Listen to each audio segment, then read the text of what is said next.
Warning: why you can no longer afford your pet. The card machine chirps, then freezes. $8,000. A tech whispers, "We need a decision in the next hour." The dog's breathing is shallow, the kid's crying. The parents stare at a clipboard labeled gold, silver, bronze. A manager mentions CareCredit like it's oxygen. The father tries another card. Declined. When did saving a pet become a Wall Street decision? Routine shots now need financing. Emergencies are paywalled. And behind the counter, the price isn't just medicine. It's interest, management fees, and an EBITDA target. To understand how essential care turned into a financial product, we need to go back to the first roll-ups. The asset grab moves into care. Three things drew finance into the exam room: steady demand, fragmented ownership, and emotion. Pets and teeth don't wait out recessions. Most clinics were small, local, and tired of wrestling with HR and procurement. And when you're scared, you'll say yes to anything that sounds like help. That was the opening. After the 2008 crash, money got cheap. With rates near zero, private equity went hunting for predictable cash flows. They'd already rolled up gyms, storage, and strip malls. By the early 200s, they moved into veterinary and dental. The logic was blunt: buy hundreds of tiny practices at low multiples, standardize the back office, lift prices, and sell the larger platform at a much higher multiple. It's called multiple arbitrage. Buy at 5 to 7 times EBITDA. Sell the combined group at 12 to 18. Capital followed the thesis. According to industry reporting that cites PitchBook, more than $51.6 billion flowed into the veterinary sector, with roughly $9.3 billion more in just the first months of 2024. That money wasn't looking for a quiet life. Funds hold assets 5 to 7 years. To make that clock work, EBITDA has to rise fast. If organic growth stalls, acquisitions carry the load. Platform plus add-ons, quarter after quarter, until you can sell the bundle to a strategic buyer or flip it to the next fund. Names you know, and some you don't, shaped the map. Mars Incorporated, the candy company, quietly became the country's largest veterinary provider. Banfield for general practice, VCA across communities, Blue Pearl for specialty and ER. JAB Holding built National Veterinary Associates and folded in Compassion First to dominate specialty lanes. Beneath them, groups like Pet Vet Care Centers and MedVet expanded. On the dental side, KKR, Blackstone, and Warburg Pincus-backed DSOs, dental support organizations, that grew regional webs with centralized billing, procurement, and marketing. Meanwhile, households met a new normal: essential care recast as subscription. Wellness plans, membership dentistry, and preventive bundles spread because they smoothed monthly spend and lifted retention. But the real leverage lived in ownership concentration. By the 202s, approximately 75% of specialty and emergency veterinary hospitals in many regions were owned by corporate chains. That concentration meant late-night choices, blood work, imaging, surgery, ran through centralized playbooks. Here's the quiet trick: data. Consolidators didn't just buy clinics, they bought pricing histories, procedure codes, conversion rates, and neighborhood income maps. Practice management systems fed centralized dashboards that made it possible to replace local norms with national rate cards. An X-ray in Omaha could be repriced to match a target in Orlando. Post-acquisition, many markets saw prices jump 20 to 50%. Not because gauze got expensive, because the models said the market would bear it. The acquisition script was simple. A flattering email lands: "We admire your legacy. We can take headaches off your plate." The offer splits into cash at close and an earn-out tied to production, plus rollover equity and a non-compete. If the owner holds the real estate, a sale-leaseback unlocks more cash, at the cost of higher rent locked into the clinic's P&L. A management services organization steps in, charging a fee while controlling staffing, vendors, software, schedules, and price updates. Tuesday's dental cleaning stops being a neighborly favor and becomes a KPI. Standardization arrives as best practice. Diagnostic bundles become defaults. Pre-op labs go from sometimes to always. Tiered plans, bronze, silver, gold, anchor the middle as clinically recommended. Associates are coached on case acceptance, not because they're unethical, but because the platform's debt model expects predictable acceptance rates. If you can make revenue look like a subscription and nudge acceptance by 2 points, leverage looks safer. Mars and JAB set the pace at the top. Regionals followed. In dental, DSOs multiplied. more than 120, then around 130 private equity-backed groups, spreading standardized X-ray protocols, periodontal staging, thresholds, and financing offers at checkout. Production pay-tied associate income to intensity. Hitting monthly targets wasn't optional. Valuation depended on it. The human texture changed. Local price bands, quiet understandings between long-standing neighbors broke.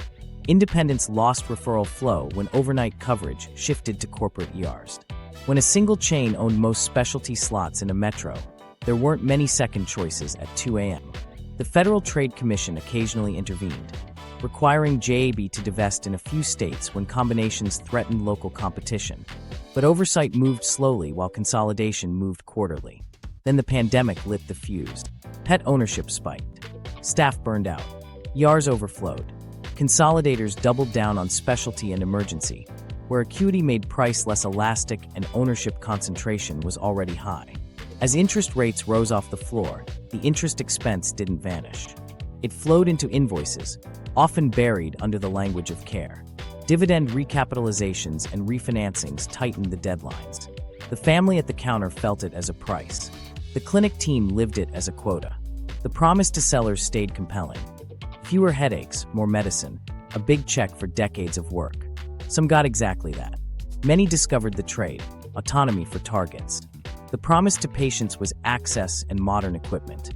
They got that too, plus a financing application at intake and a decision in minutes. This was the pivot. Essential care became an asset class. And once something becomes an asset class, the rules change: debt, data, deadlines. The next time a text slides you a clipboard labeled gold, silver, bronze, remember whose scoreboard you're on. How roll UPS actually work. Start at a kitchen table. A clinic owner opens an email that sounds like a thank you note. We admire your practice. We can protect your legacy. Then a number appears, an EBITDA multiple, paired with a promise of speed. A call follows. They talk about staff headaches, supply costs, retirement. A week later, a spreadsheet translates every exam, spay, and cleaning into earnings before interest, taxes, depreciation, and amortization. That number decides everything, because it fits neatly into a debt model. The offer splits. Cash at close now. An earn-out later, tied to production or revenue growth. There's rollover equity. Keep skin in the game for the eventual sale. And a non-compete that fences the doctor away from opening across town. If the doctor owns the building, a sale-leaseback sweetens the check. The lease locks in higher rent that the clinic now carries every month. It's liquidity traded for a fixed cost that never blinks. Day one after closing, an MSO, the Management Services Organization, arrives. On paper, clinical judgment stays with licensed professionals because many states frown on the corporate practice of medicine.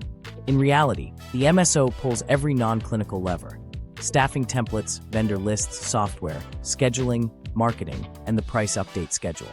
A management fee appears on the P&L. Centralized procurement swaps in preferred vendors with rebate ladders. HR systems define productivity bands. Finance wants weekly flash reports. Then the cadence begins. The platform needs growth quarter over quarter, so add-on acquisitions stack. A nearby clinic signs. Then another. Regional density tightens referral loops and buying power. Each add-on is bought at a lower multiple than the platform's implied value, widening the spread when the whole bundle sells. That's multiple arbitrage in practice. Buy small at 5 to 7 times EBITDA, polish with standardization, and aim to sell the platform at 12 to 18. Inside the clinic, dashboard culture sets the tempo. Production goals turn into daily numbers on a screen. Case acceptance. The share of proposed treatment families say yes to gets tracked, color-coded, and coached. Diagnostic bundles become defaults. Pre-op labs shift from sometimes to always. Tiered plans, bronze, silver, gold, anchor the middle as clinically recommended. The script never mentions margin. It talks about safety, certainty, and fewer surprises. Associate compensation ties to production, with accelerators for beating goal and lean months docked by math, not malice. Autonomy narrows in small, grinding ways. A discount for a long-time client now needs approval. Ordering a preferred suture outside the formulary triggers emails. Appointment blocks compress. Buffers vanish to lift utilization. Tuesday's cleaning that once took 45 minutes becomes 35, with checkout scripted to pre-book the next visit. Exceptions slow because exceptions resist scale. The P&L absorbs the structure. The sale-leaseback raises occupancy costs. The MSO fee extracts margin every month. Central software subscriptions replace the old server. Above the clinic, the platform's debt demands coverage. Interest doesn't show up on your estimate, but it shapes it. Miss a quarter and targets rise. Prices refresh. Bundles firm. Discretionary write-offs disappear. A dividend recap. Borrowing against improved EBITDA to pay investors mid-hold. Adds a new clock only finance can see. Add-ons don't just build scale, they reset markets. When one platform controls most specialty slots and weekend ER in a metro, it standardizes rate cards across zip codes. A single deal in one town lifts comps in the next. Landlords see corporate signatures and push rent higher, resetting baselines for everyone. Suppliers dangle rebates tied to compliance, nudging clinics toward higher margin options. The logic stops being a plan and becomes the air. Clinically, guidance and sales blur at the edges. Mandatory pre-op labs reduce risk and raise predictability. Imaging tiers meet families where they are, but the highlighted default nudges them upward. Financing sits at the end of the script like a release valve. CareCredit approvals arrive in seconds. Approved limits steer which tier feels possible. 0% frames urgency as affordability. Acceptance inches up. Average revenue per visit follows. Not every seller regrets it. Capital funds new imaging, expands hours, and pays for recruiting that lonely owners struggled to do. Some finally take a vacation. The trade is plain: legacy for leverage, discretion for dashboards. The earnout keeps owners sprinting under someone else's metrics. The non-compete keeps them from building an alternative if they don't like how it feels. And the exit? That's the point.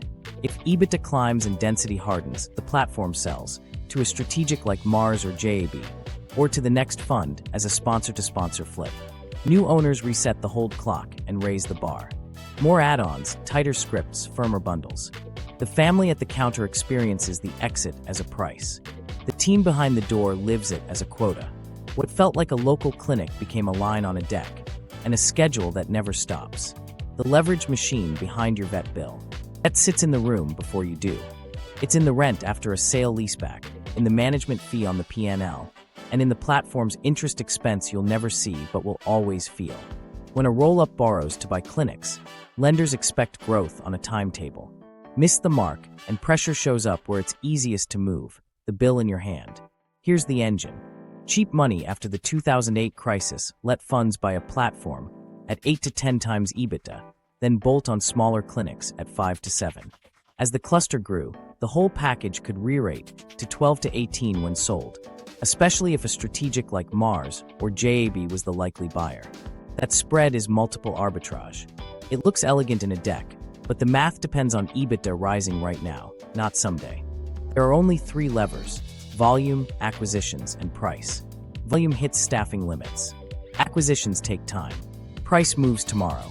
In specialty and ER, where roughly 75% of capacity in many regions sits under corporate umbrellas, price is the fastest path. That's why triage fees creep, imaging tiers harden, and recommended bundles quietly replace a la carte estimates. The story isn't greed, it's coverage ratios. Operating cash needs to clear interest with room to spare. If labor runs hot or an add-on slips a quarter, the gap shifts to clinics already inside the machine. Now layer the fee stack. The MSO bills a management fee. Investors book monitoring fees. When performance looks strong, a dividend recap borrows against improved EBITDA to pay owners mid-hold. None of that appears on an estimate, but it tightens deadlines. Sale-leasebacks hand sellers a check and lock clinics into higher rent. Refinancings reprice everything when base rates climb. Each turn adds a monthly, nut the local team can't negotiate away. This is when language changes. Standardization replaces discretion. Consistency replaces judgment. Price exceptions need approvals that take too long for a busy front desk. Weekly flash reports roll up conversion rates, average revenue per visit, schedule utilization, EBITDA per clinician. If a region lags, managers hunt for quick fixes. Refresh the rate card. Tighten the floor on estimates. Anchor the mid-tier plan harder. Move pre-op labs from consider to required. None of it feels dramatic. All of it adds basis points. Securitization creeps in, too. With enough data, a platform can model receivables and draw on a revolver against predictable inflows. Insurers and wellness plans reimburse on schedules. Financing partners like CareCredit wire funds while collecting from families over time. Smoother cash lowers perceived risk. Lower risk supports higher leverage. Higher leverage bids up the next acquisition. Higher purchase prices require even tighter clinic performance. Your monthly 0% plan makes the whole loop feel safe. CareCredit's design fits the cadence. A soft pull at intake, an instant limit, and a no interest if paid in full promo. Miss the window and retroactive APR backdates from day one. Clinics absorb merchant fees, but pricing strategy recoups them. Across a network, instant approvals lift case acceptance several points. Acceptance stabilizes EBITDA. Stable EBITDA pleases lenders. And lenders, not clinicians, decide whether a dividend recap flies. What happens when targets slip? First, soft nudges. Fewer courtesy discounts, stronger phrasing in scripts, firmer defaults on diagnostic bundles. Then structural moves. A uniform 2 or 3% pricing refresh across codes, a mandatory add-on for higher acuity procedures to reduce variance, a new triage fee that aligns with market standards. At a 1,000-clinic scale, 1% more ARPV clears millions in annual interest. It doesn't take a villain. It takes arithmetic. Consolidation makes arithmetic stick. When a chain runs most specialty slots and the only overnight ER in a metro, it sets a floor. Independents downstream feel the reference price in referrals and labs. Landlords greet corporate signatures with higher rents, pushing baselines up for everyone. Suppliers tie rebates to compliance, nudging clinics toward higher margin consumables and owned labs. Finance becomes the ambient oxygen of the market. There's a real upside funded by this same leverage. New CT units arrive faster. Safer anesthesia protocols get enforced. 24/7 coverage stabilizes in places that struggled. Better medicine can live next to a heavier bill. But the bill isn't only medicine, it's capital structure. And capital structure has covenants, dates, and quarterly check-ins that don't pause for your budget. If you want to hear debt speak, listen for workflow that sounds like retail. Tiered plans with the middle highlighted. Clinically recommended, stamped on defaults. Financing framed as normal. Scripts that lead with safety, then affordability, then urgency. The care can be right. The cadence is financial. When acceptance rises, the spreadsheet smiles. When it dips, the levers move. This is the quiet conversion of compassion into coverage ratios. Not because the people in scrubs stopped caring, but because the balance sheet started steering. And if you follow the steering wheel back up the column, you'll find a lender reading a dashboard, waiting for a number to turn green. Pricing algorithms and the necessity premium. Software sets the table before you walk in. Rates don't live on a corkboard anymore. They live in a server. Central teams plug practice management data, zip code income bands, pet age and breed, historic acceptance, even no-show odds, into pricing engines that spit out rate cards. Those cards sync to clinic software so the options you hear land in a controlled order. The mid-tier is highlighted. The language is tuned. The total is not an accident. Concentration gives those cards teeth. In many regions, roughly 75% of specialty and emergency capacity sits under corporate umbrellas. Blue Pearl and VCA under Mars, NVA and Compassion First under JAB, with MedVet and PetVet covering swaths in between. When a few owners run the only lights on at 2 a.m., the going rate stops being local. It becomes strategic. That's the necessity premium. What you pay when choice is time, not distance. Here's how it sounds. A coordinator opens a treatment plan with 3 tiers: bronze, silver, gold. The cursor rests on silver with a soft tag. Clinically recommended. The lower tier is framed as basic, the upper as comprehensive, extra peace of mind. You hear safety first, then cost, then timing. You don't hear the KPI behind it. Average revenue per visit, acceptance rate, EBITDA per clinician, all rolling up in a weekly flash report. Behind the counter, it's testing season all the time. Pricing teams run AIB trials by neighborhood. Raise the triage fee $15 here, $75 there. Watch acceptance. Older pets show higher imaging acceptance, so scripts emphasize anesthesia safety for seniors. In higher income zips, the gold default gets a warmer glow. If acceptance holds for 2 weeks, the test becomes policy. If it dips, the script changes. Given his age, I'm most comfortable with silver. That sentence has a measured lift. Pre-op labs and diagnostic bundles carry the same logic. On a whiteboard, they reduce risk. In a dashboard, they also smooth revenue. Move consider to standard, and variance shrinks. Across 1,000 clinics, that shrinkage clears millions in interest. Nobody at the counter says coverage ratio. They say fewer surprises. Both can be true. The software doesn't just price, it stages the conversation. The PMS nudges staff to present in a set order. Benefits, risks of delay, the mid-tier plan, then financing as assurance. CareCredit sits right there, integrated. A soft pull returns a limit in seconds. That limit silently caps your choice. If you're approved for $6,000, Gold feels reachable at a monthly number, even if Bronze would have solved the problem for less. Acceptance rises, the model smooths. Data feedback closes the loop. The system tracks which phrases precede yes, which associates lean too conservative, and which neighborhoods balk at tree-off changes. An associate who skews Bronze gets coached to hold the pause after quoting silver. Another gets a note to show the X-ray first, then the plan. 3 points of lift follow.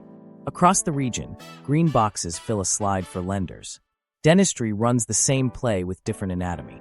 DSOs backed by KKR, Blackstone, and Warburg Pincus tune X-ray cadence, periodontal thresholds, and sequencing to land on a 3-option slide that anchors the middle. Hygiene visits flow into standardized diagnoses. Production pay reinforces the cadence. The PMS flags underdiagnosis risk if your perio staging runs lighter than peers with the same patient mix. The nudge says education. The effect is revenue gravity. Labs and pharmacies plug in as profit rails. Owned or preferred labs feed turnaround and add-on capture into dashboards. In-house pharmacies price match selectively while routing volume to hit rebate ladders. Preventive plans spread costs across months, and churn models time reminders to keep drafts alive. Subscription care feels like convenience. To lenders, it reads as predictability. Prices did rise after acquisitions, 20 to 50% in many markets, because the spreadsheet said acceptance would hold under new floors. Insurers saw average per claim costs climb. Pet plans tightened.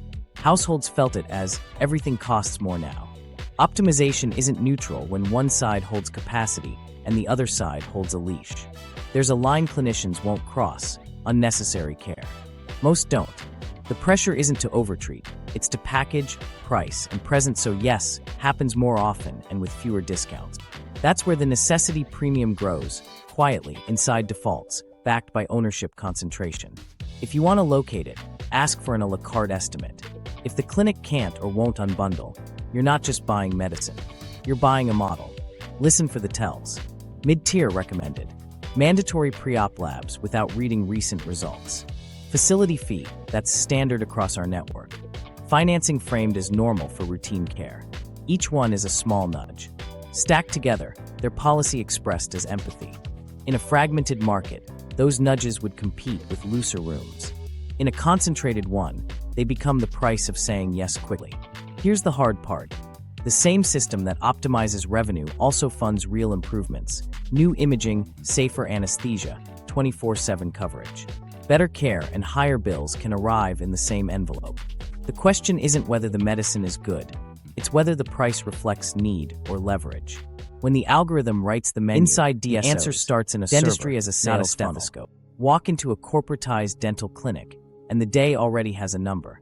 The dashboard near the sterilizer flashes today's production target, yesterday's case acceptance, unscheduled treatment backlog, and average revenue per visit. Hygiene runs tight, buffers are slim. None of it mentions pain. All of it predicts it. The funnel starts in hygiene.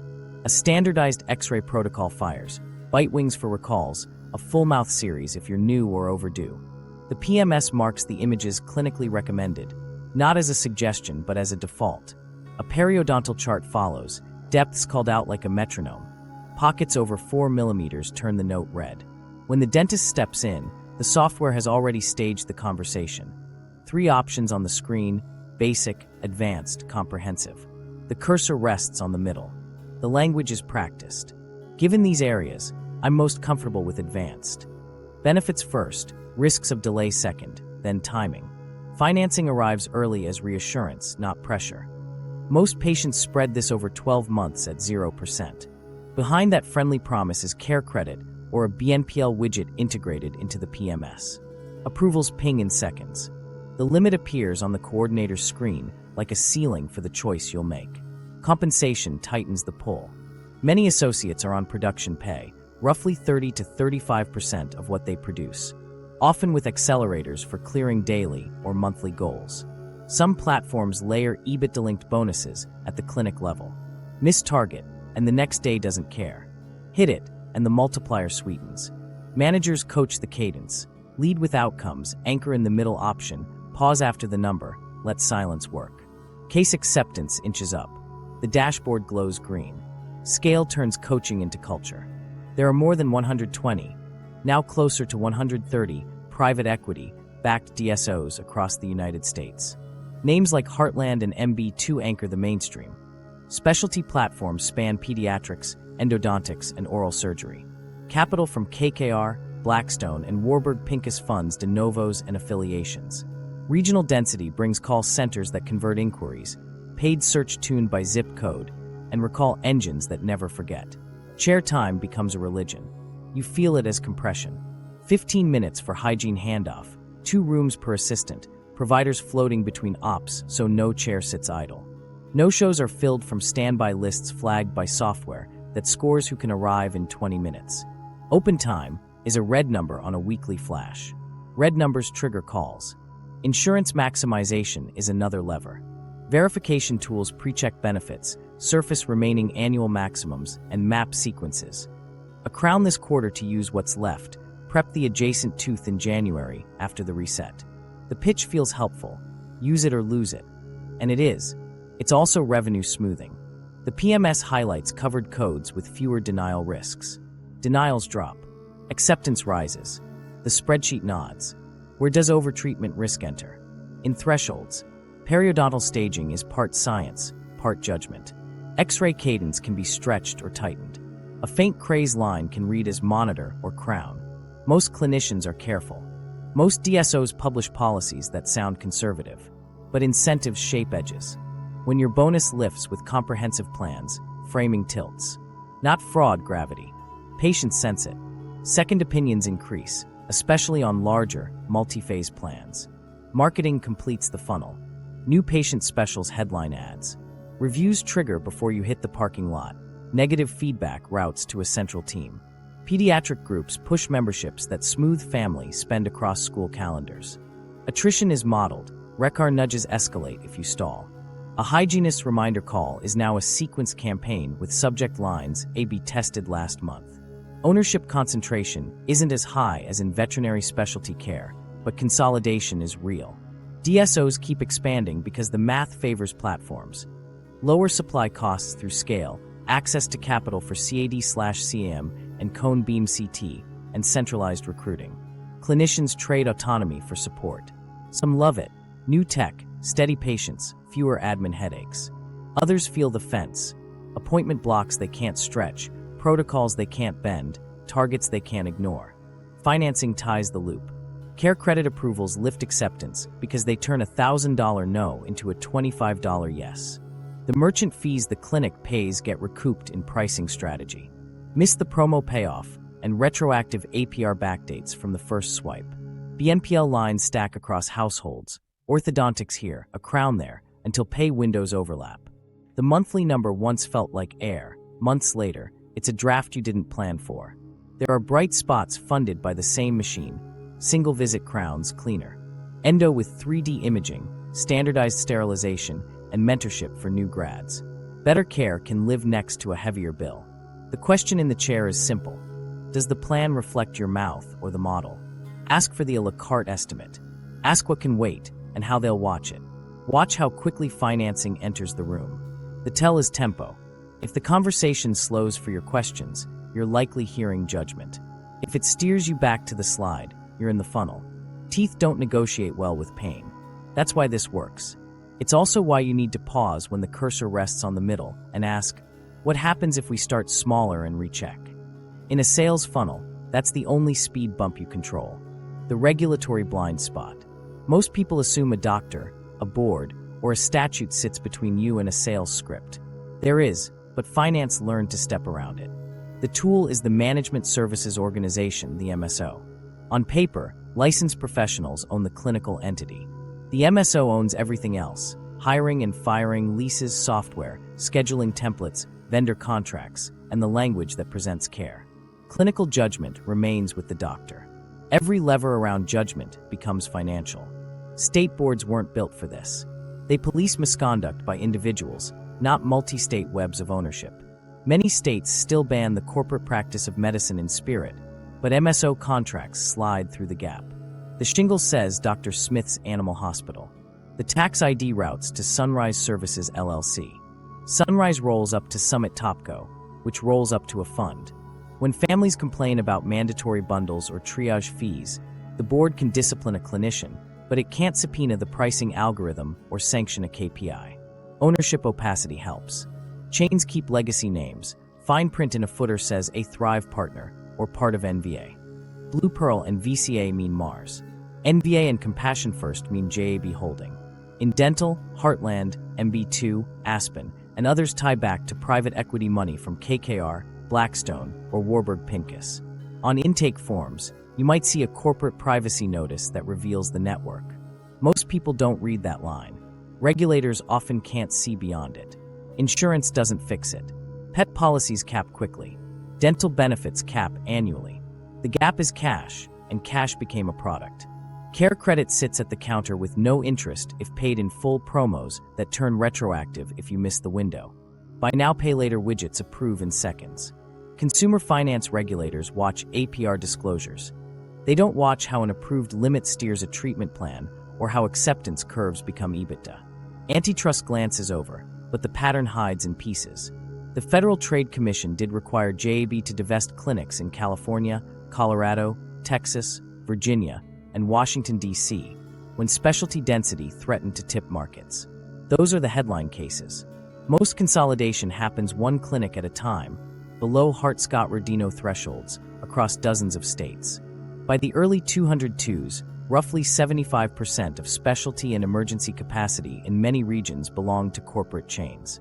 At 2 a.m., that concentration sets the floor and shrinks choice to a logo. Non-compete clauses fortify the map. A veterinarian or dentist who sells often signs a multi-year, multi-mile restriction. If they burn out under quotas, they can't open across town.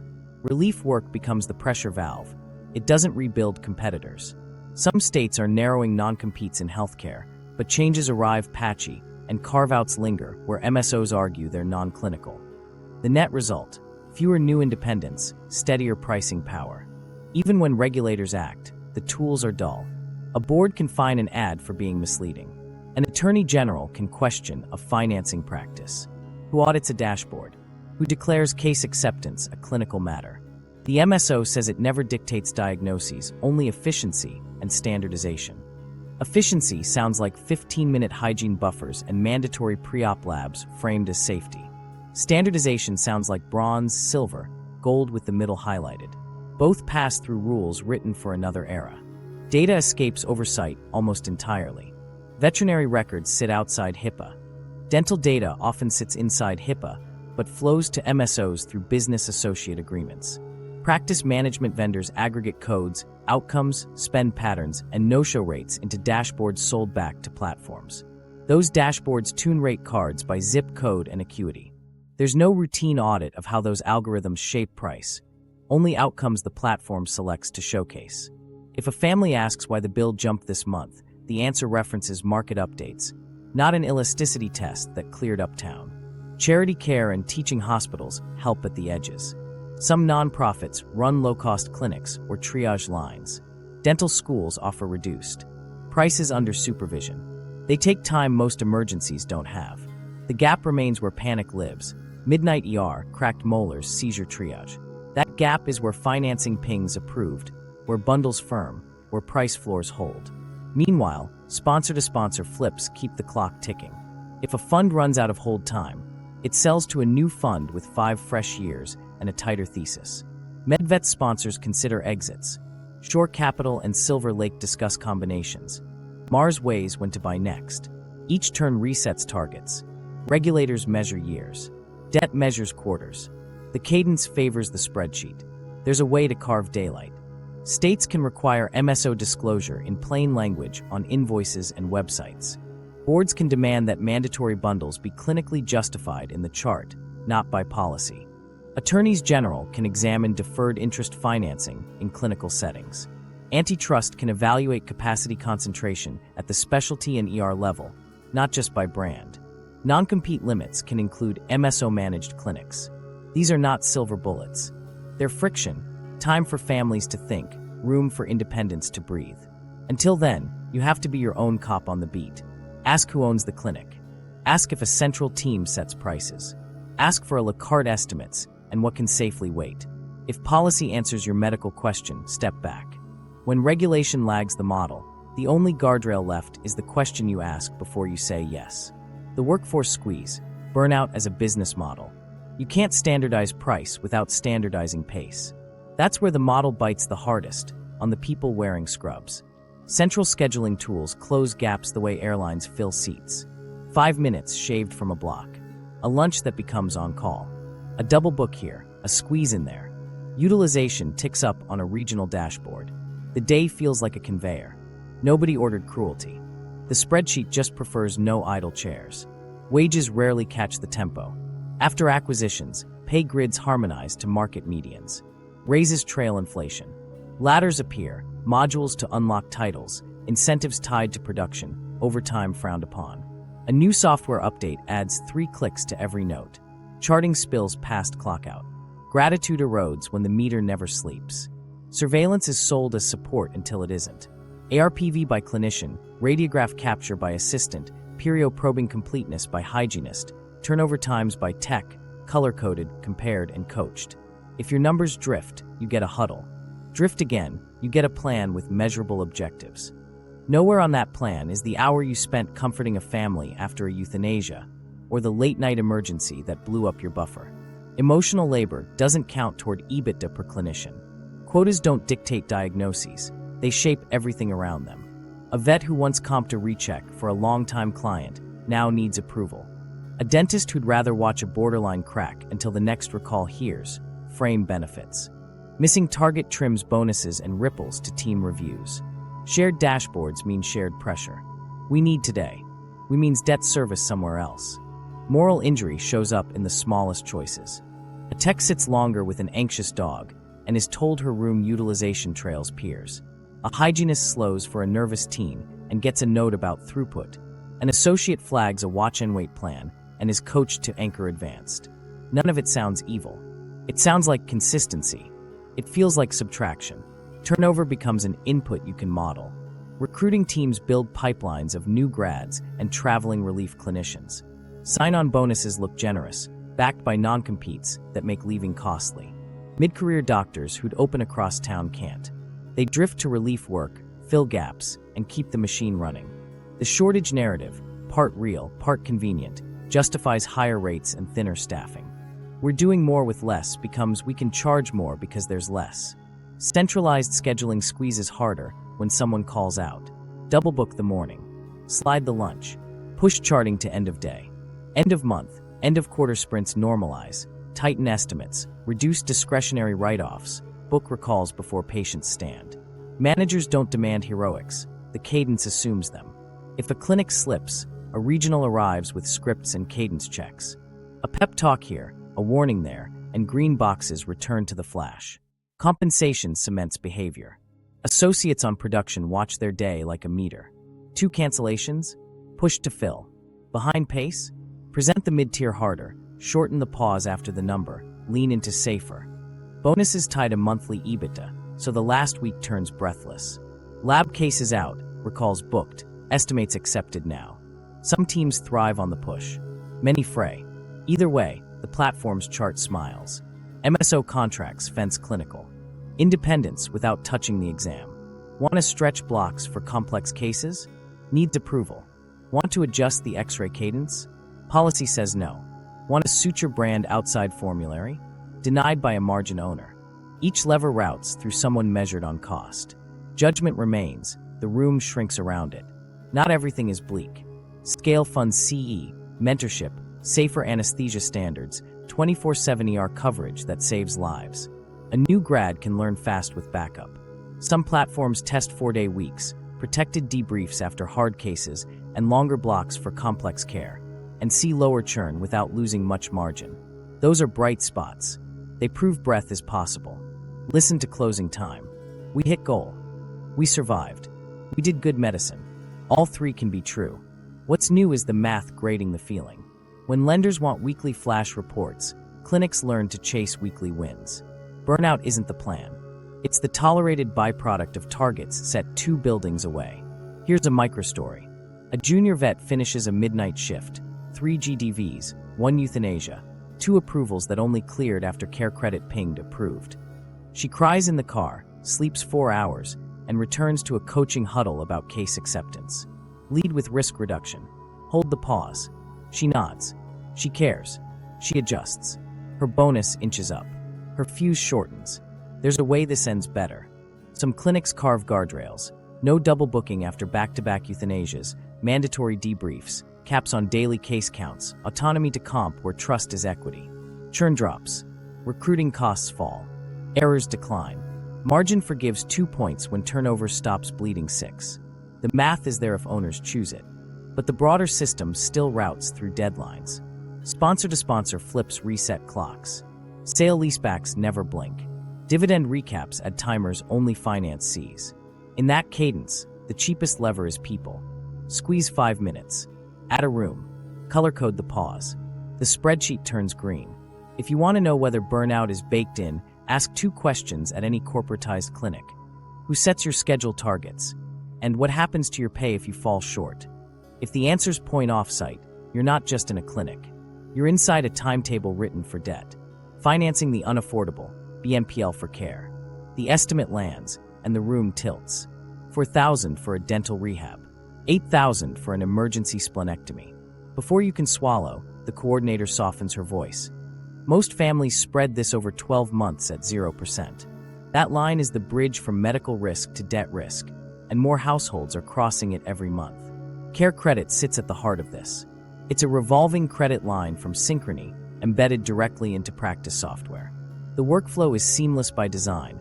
A soft credit pull at intake, an approval in seconds, a limit that appears like a lifeline. The pitch is simple, no interest if paid in full within the promotional period. The hinge is that word, if. Miss the payoff window by a day, and retroactive APR backdates to the first swipe. Clinics absorb merchant fees, then recover them through pricing strategy the dashboard calls market alignment. Buy now, pay later options run alongside. Third-party widgets plug into the same practice system and split totals into bite-sized installments without a traditional card. Approvals feel merciful. No awkward phone calls, no separate office, just a tap and a green check. Limits steer choices quietly. If you're approved for $6,000, the gold bundle stops sounding impossible and starts sounding manageable at $167 a month. The limit becomes the lane. Instant approvals move a key metric, case acceptance. $1,000 no turns into a $25 yes. Across networks, even a 2 to 4 point lift stabilizes EBITDA. Stable EBITDA pleases lenders. Pleased lenders unlock refinancings and dividend recaps. The family hears we can start today. The platform hears coverage ratio protected. Stacking is where it tightens. A CareCredit balance from last year's ER visit meets a BNPL plan from Spring's Crown and Root Canal. A wellness membership drafts monthly in the background. Each plan had a 0% window that felt safe when it started. Life didn't match those windows. A job change, a car repair, a missed autopay, and the retroactive APR lights up.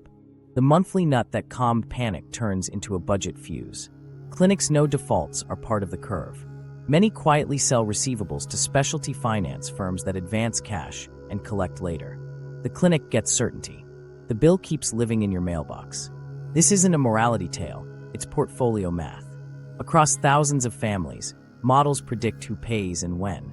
The risk moves from provider to lender to household, and the ER night you survived keeps billing the future. There is access value here.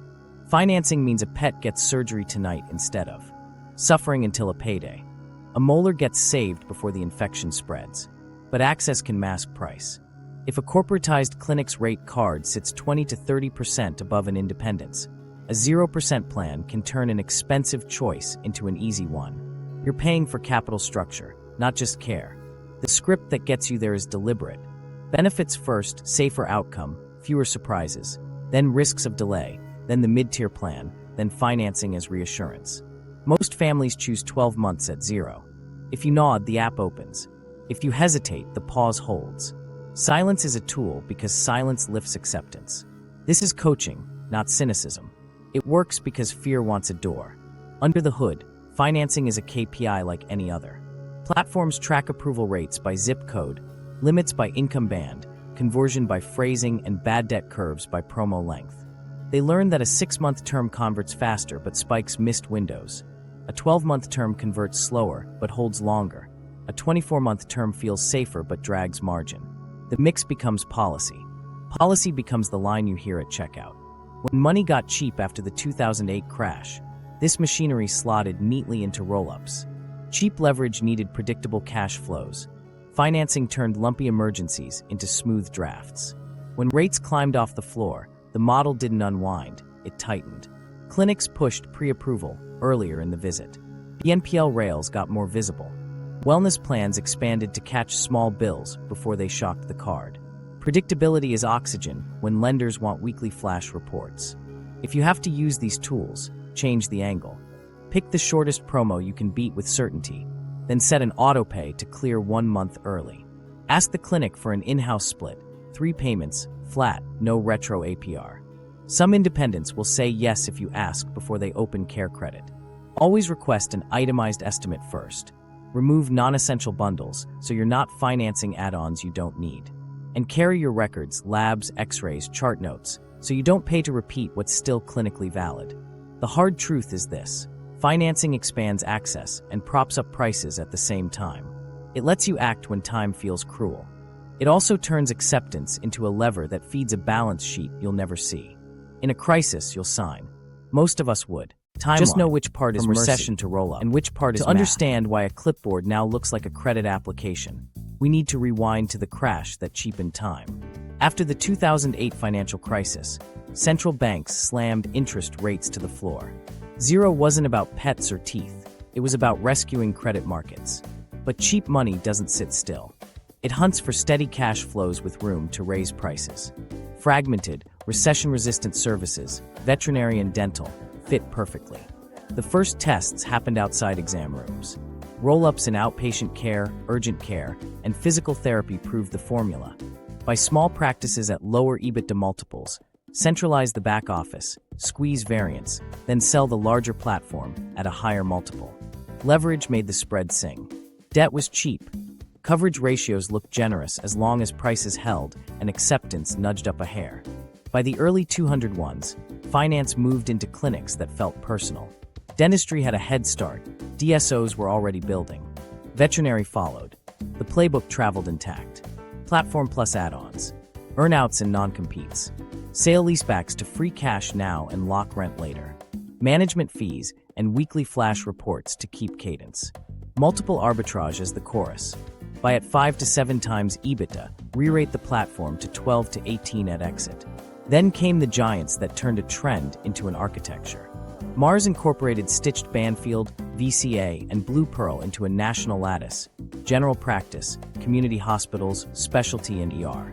JAB holding consolidated National Veterinary Associates and Compassion First into another spine of specialty capacity. Beneath that canopy, pet vet care centers and MedVet thicken the web. On the dental side, KKR, Blackstone, and Warburg Pincus financed DSOs that could open de novos, absorb affiliates, and centralize everything not nailed to a license. Capital poured in because the thesis scaled. Trade and industry reporting, citing PitchBook, tallied more than $51.6 billion flowing into veterinary alone, plus roughly $9.3 billion more in early 2024. That wasn't philanthropy, it was a clock. Most funds hold assets 5 to 7 years. The way you make that work is EBITDA today, not someday. Lift price, lower variance, push throughput, then sell the whole story, ideally to Mars or JAB, or to the next fund willing to reset the timer. Software turned the dial. Practice management systems stopped being ledgers and became labs. Codes, outcomes, acceptance, zip-level affluence, no-show streaks, everything fed dashboards. Local habits gave way to national rate cards tuned by neighborhood and acuity. Bronze, silver, gold moved from a clever menu to a system default. Consider shifted to standard. Variance shrank, predictability grew. Lenders like predictability. The pandemic in 202 didn't change the model. It supercharged the inputs. Pet ownership spiked. Staff cracked under volume. YARs clogged. Specialty capacity, already drifting corporate, crossed a local tipping point.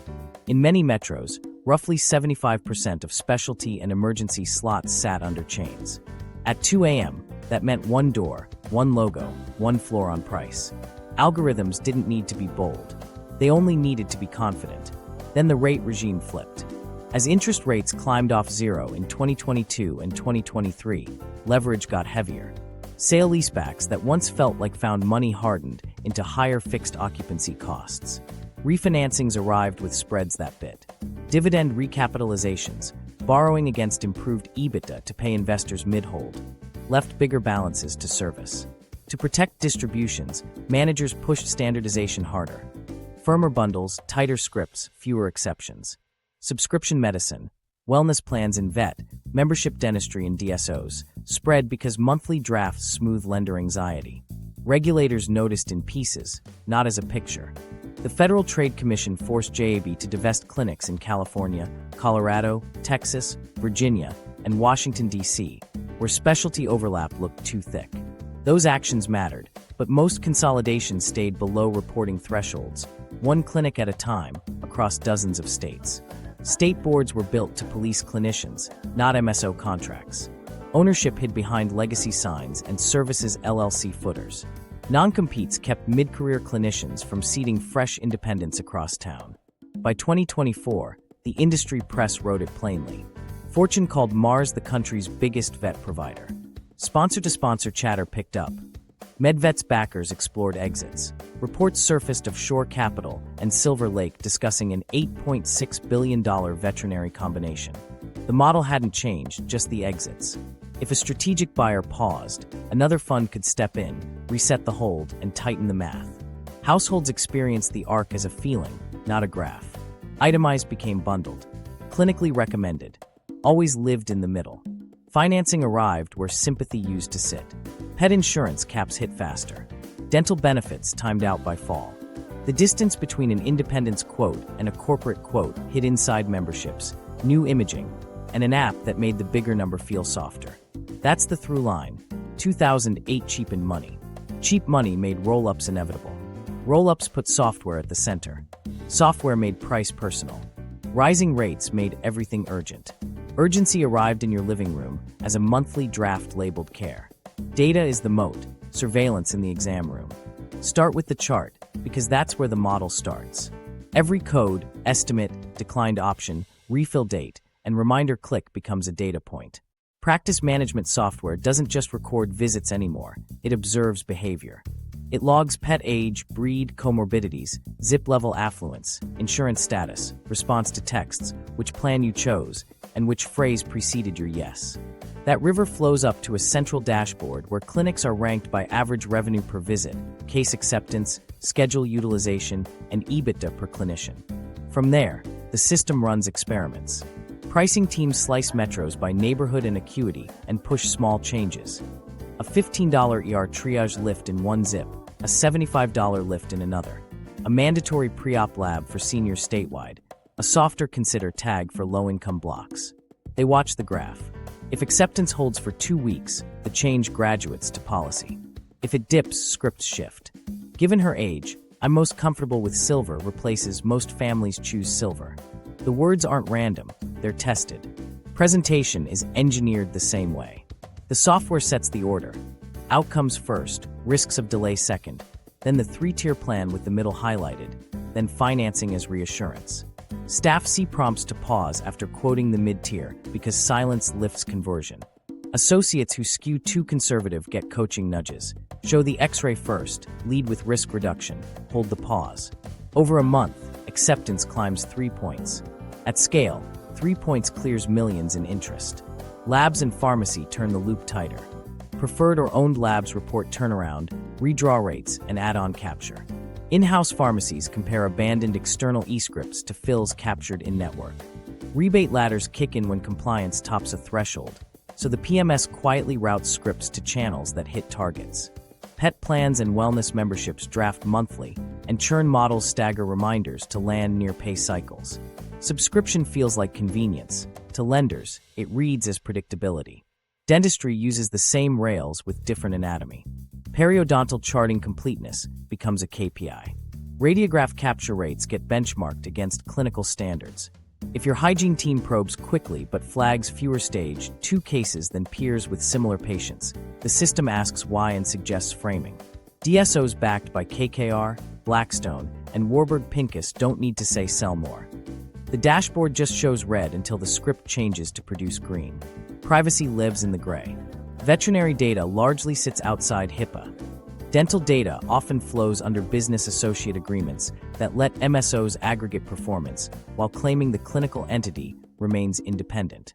Families don't see how their choices travel. Clinicians see only their slice, green, yellow, red, without the elasticity tests running 3 counties over. When someone asks why prices jumped this month, the answer is market update, not the AAB held in ZIP 78209. Concentration gives the data teeth. When most specialty and ER capacity in a metro sits under Mars-linked brands like VCA and Blue Pearl, or under JAB's National Veterinary Associates, the rate card isn't a suggestion, it's the floor. Independents feel it in referrals and lab pricing. If the platform's tests clear, the city resets. Post-acquisition, many markets saw 20 to 50% price lifts not because suture doubled, but because acceptance didn't blink under the new number. There's real clinical upside inside this apparatus. Fewer anesthesia surprises when pre-op labs catch trouble. Faster diagnoses with better imaging. Consistent sterilization and protocols that small clinics struggled to maintain. Optimization can make medicine safer.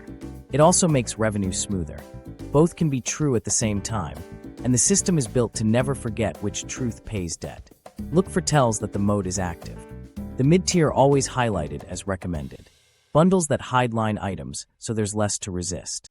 A facility fee that's standard across our network. Financing framed as commonplace for routine care.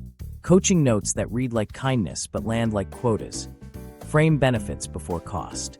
These are small nudges. Stacked, they're policy enforced by software. You can still carve. Room. Ask for an itemized estimate and a version without pre-op labs if recent results exist. Request the clinical rationale tied to your pet, not a policy. Carry your records to avoid duplicate diagnostics. If the clinic can't or won't unbundle, that's not medicine, it's a model. Data is the moat. Questions are the bridge.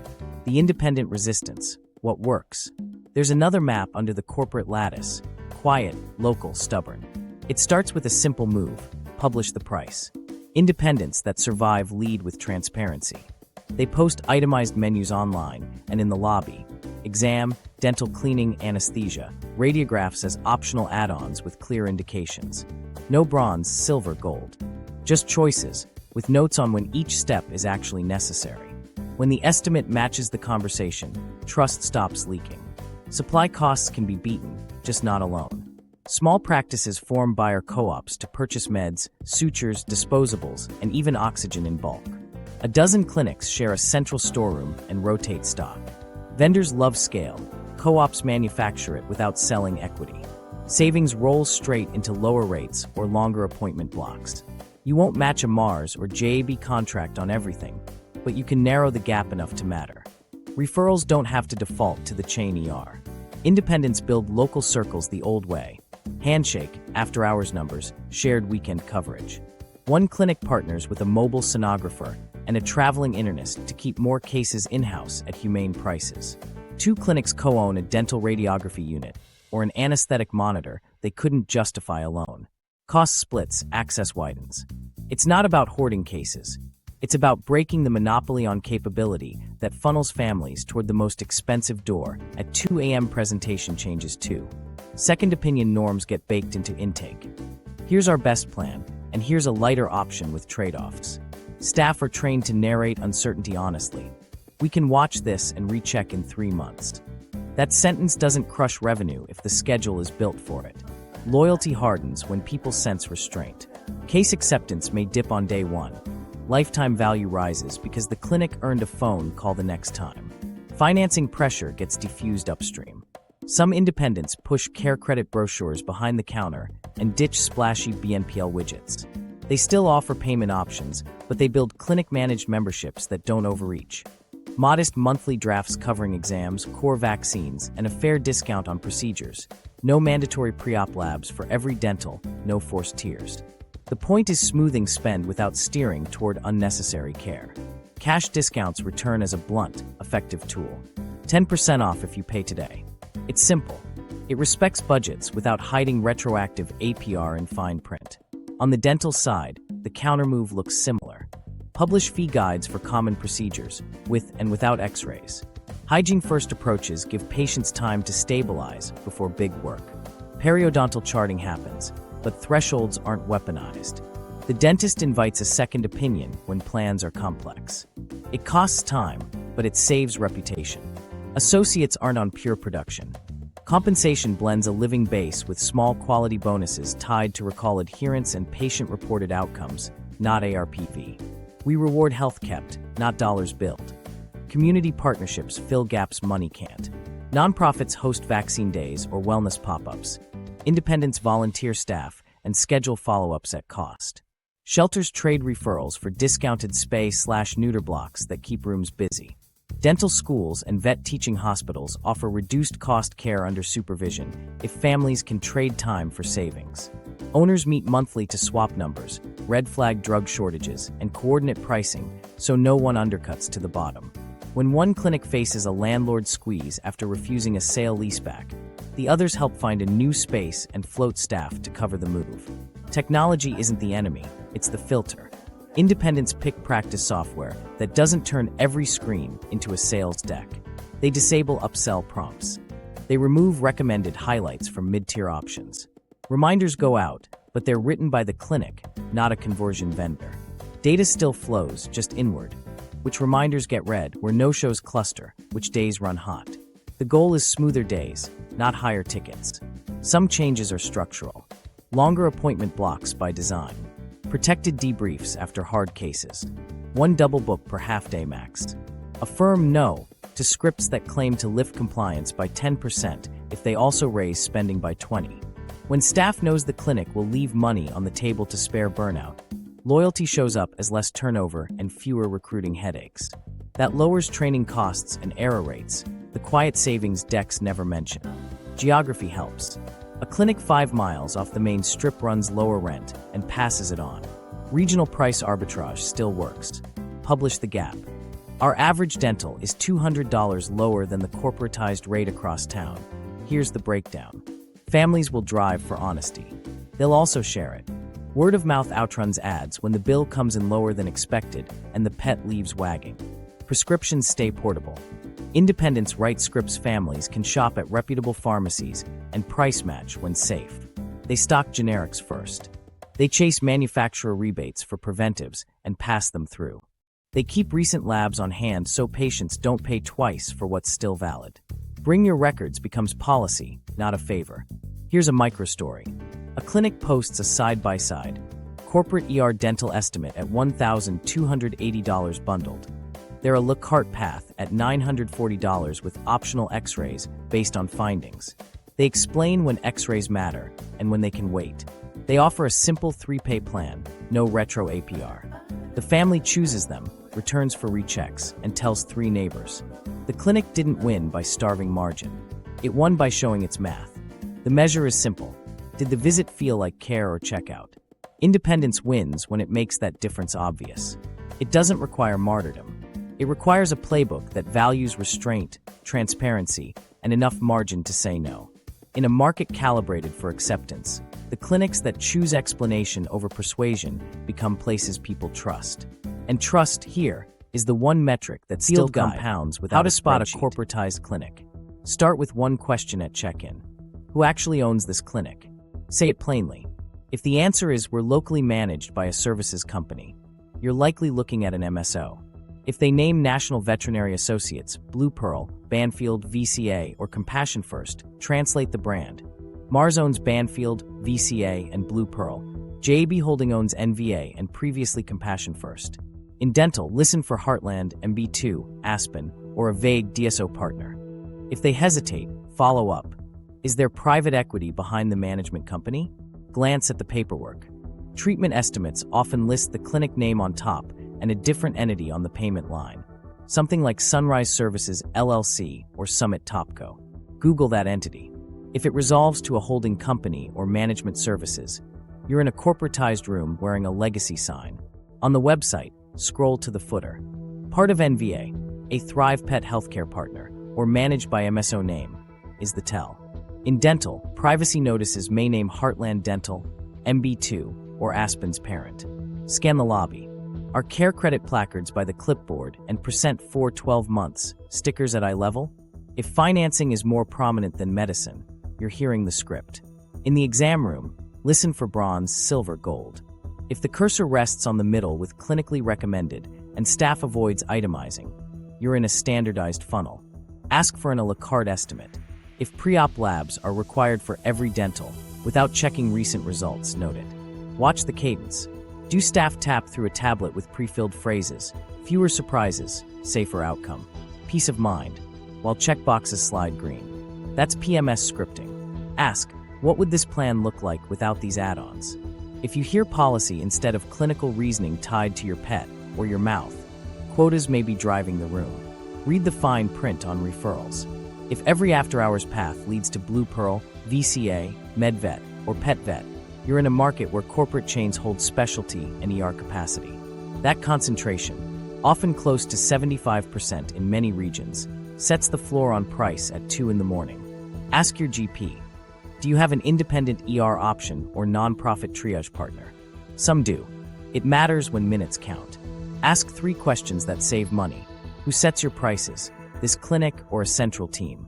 Can we proceed with the core procedure and decline the bundle? Will you price match an itemized estimate from an independent clinic?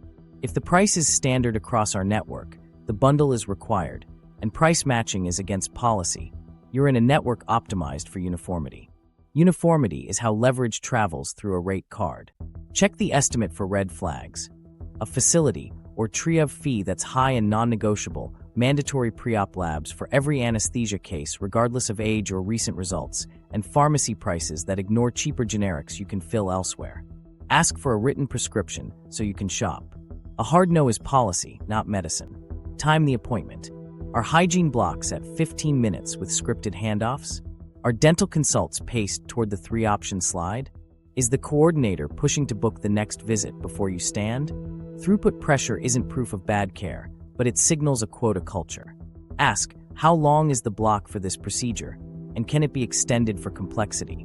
If they need off-site approval, you found the fence. Do quick ownership due diligence. In veterinary, Blue Pearl and VCA connect to Mars. NVA connects to JAB. In dental, Heartland and MB2 are large DSOs. Many others are backed by KKR, Blackstone, or Warburg Pincus. Search the MSO or DSO name plus private equity. If a fund sits on top, expect standardized pricing, financing rails at intake, and fewer exceptions. Now call 2 other clinics before you commit. Use the same script. Ownership disclosure and MSO name. Itemized estimate for the exact need. Alternatives with trade-offs, including watchful waiting where appropriate. Independents that publish line items and remove non-essential add-ons often land 10 to 30% lower without compromising outcomes. Ask them to note in the chart what's essential now and what can safely wait, plus the recheck plan.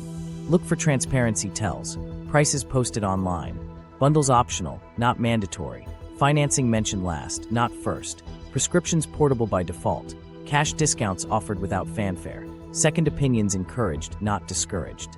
If a clinic wins your trust on those basics, their care usually matches the conversation. One last tool, ask who writes the script. If the coordinator says, pricing and presentation come from corporate, you're buying a model. If they say, our doctors set indications and will tailor to your case, you're buying medicine. When the clipboard and the credit app blur together, paused. The fastest way to spot a corporatized clinic is simple.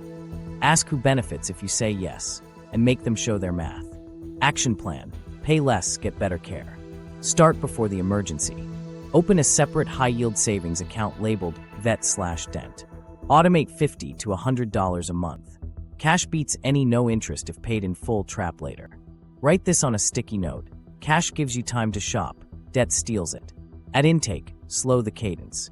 Say, we'll decide today, but I want an itemized estimate with optional add-ons listed separately. Ask for the core, exam, anesthesia if relevant, and the treatment itself. If pre-op labs are bundled for every case, ask, are last month's results still clinically valid for my pet's age and risk? Often yes. In dentistry, request the hygiene-only price and add radiographs only when findings indicate it. Ask 3 money questions out loud. Who sets these prices, this clinic or a central team? Can we proceed with the core procedure and decline the bundle? Do you have a cash price if we pay today? If they say network standard, bundle required, and no cash flexibility, that's policy, not medicine. Thank them, take the estimate, and call 2 independents. When you call, use the same script. We're comparing options. Please itemize the estimate. What's essential now, what's optional, and what can wait safely? Will you remove mandatory add-ons? Good clinics will. Ask for the recheck plan if you choose the lighter path. You're buying judgment and follow-up, not just a procedure. Carry your records. Keep PDFs of labs, imaging, and notes on your phone. Hand them over. Say, can these prevent repeating tests? Redundant diagnostics vanish when evidence travels. That's money back in your pocket and time back in their day. Shop prescriptions. Ask for a written or e-scripted RX you can fill at reputable pharmacies. Request generics first. If the clinic resists, ask whether they'll price match. Many will quietly. For preventives, ask about manufacturer rebates. Co-ops and independents often pass them through without membership hooks. Work the calendar without risking care. In Vet/ER, triage via televet if safe to separate true emergencies from urgent but manageable. In dentistry, consider hygiene first and reevaluate with fresh charting in 3 months. If a clinic pushes today hard, ask whether next week's slot changes anything clinically. Pressure is a tell. If financing is unavoidable, control it. Pick the shortest promo you can beat comfortably. Set autopay to clear 1 month early. Avoid deferred interest terms that backdate APR if you miss by a day. Ask the clinic for an in-house split. 3 payments, flat, no retro APR, before they open CareCredit. Many independents will do it if you ask first. Use regional price gaps. Call a clinic 10 to 20 miles outside high-income zip codes. Ask for the same itemization. You'll often see a 10 to 30% spread on routine dentals, spays/neuters, and imaging. The drive is cheaper than interest. Test transparency. Ask, will you show me the plan without the clinically recommended mid-tier as default? If the cursor keeps snapping to the middle, request a written a la carte path. If they won't provide it, you have your answer. Leverage fee guides. Your state association or public resources often list typical ranges. Walk in with an anchor. Scaling and route planing ranges from X to Y. Where do you land and why? You're not haggling a luxury, you're aligning with norms. Require evidence. Perio charting for perio, fracture lines on films for crowns, anesthesia risk factors for labs. Build your own membership, not theirs. A simple clinic plan that covers exams, core vaccines, and a small discount on procedures can be fair. Avoid memberships that force pre-op labs for every dental or bundle tiers you'll never use. If the plan reads like a sales deck, walk. Coordinate community options. Ask your GP about partnerships with mobile ultrasound, traveling internists, or nonprofit triage lines. Teaching hospitals and dental schools offer lower-cost care if you can trade time for savings. Schedule around their calendars. The discount is real. Respect good actors with your business and your review. When a clinic unbundles, explains trade-offs, and mentions financing last, not first, reward that restraint. Tell neighbors exactly how much you saved and why you trusted them. 2 phrases shift power back to you. What's the minimum safe plan today, and how will we monitor the rest? Please itemize, remove non-essential add-ons, and price the core first. If you hit a wall, step sideways, not forward. Debt is the tool the model wants you to use. Time, cash, second opinions, and your own records are the tools that put you back in charge. The goal isn't to fight, it's to choose, calmly, clearly, with numbers that reflect need, not someone else's targets. What's next? The coming consolidation wave. The machine isn't stopping, it's changing. Shape. Rising interest costs push leveraged platforms to squeeze harder. Tighter rate cards, firmer bundles, more subscription medicine. Expect denser regional clusters where one owner controls the daytime GP clinics, the overnight ER, the specialty hub, and the referral traffic in between. That vertical chain adds 2 more rungs. The lab that runs your tests and the pharmacy that ships your meds. When one cap table touches diagnosis, treatment, and fulfillment, network rates turn into the air. Ownership will rotate even if logos don't. Sponsor to sponsor flips reset clocks. A fund out of time sells to one with 5 fresh years and a new thesis. Some groups will merge, chasing scale before lenders demand it. Think quieter versions of the reported $8.6 billion veterinary combination talks involving Shore Capital and Silver Lake-backed platforms. Others will test take-privates within families of capital to clean up balance sheets. If strategics like Mars or JAB pause, mid-market funds step in and keep cadence. Technology becomes gatekeeper, not gadget. AI will pre-read radiographs, label areas of concern, and draft notes aligned with case presentation. Triage bots will sort symptoms into urgency scores that quietly map to average revenue per visit targets. Subscription-only clinics appear. Unlimited exams, chat, and micro-deductibles behind a monthly gate. Families will like the predictability, until they meet add-ons that always live outside the bundle. Insurers won't sit still. Pet plans tighten networks, raise copays out of network after hours, and steer fills to own pharmacies. Dental carriers refine prior authorization for periodontal and endodontic care in high-production markets, citing utilization spikes. Algorithms start arguing with algorithms. Payer models pushing denials and step therapy, provider models pushing acceptance and sequences. The patient becomes the buffer between 2 dashboards. Policy heat rises, but in patches. Antitrust staff will probe specialty and ER capacity overlaps where local control approaches 3/4 of slots. A few states will require plain English MSO disclosures on invoices and websites. Non-compete limits widen in healthcare, yet MSO carve-outs linger. Consumer regulators eye deferred interest terms. CareCredit and BNPL rails keep pinging approved because enforcement trails workflows by years. In that gap, memberships grow and rate updates stick. Labor could tip the table. Union efforts at 24/7 ER centers and high-volume DSOs get structure. Some platforms preempt with 4-day weeks, sane scheduling, mental health guarantees, and autonomy to comp within limits, trading 2 points of EBITDA for lower churn. Others double down on throughput and become feeders. Train, strain, replace. Patients will hear the difference in the room. Data remains the moat. Transparency pokes holes.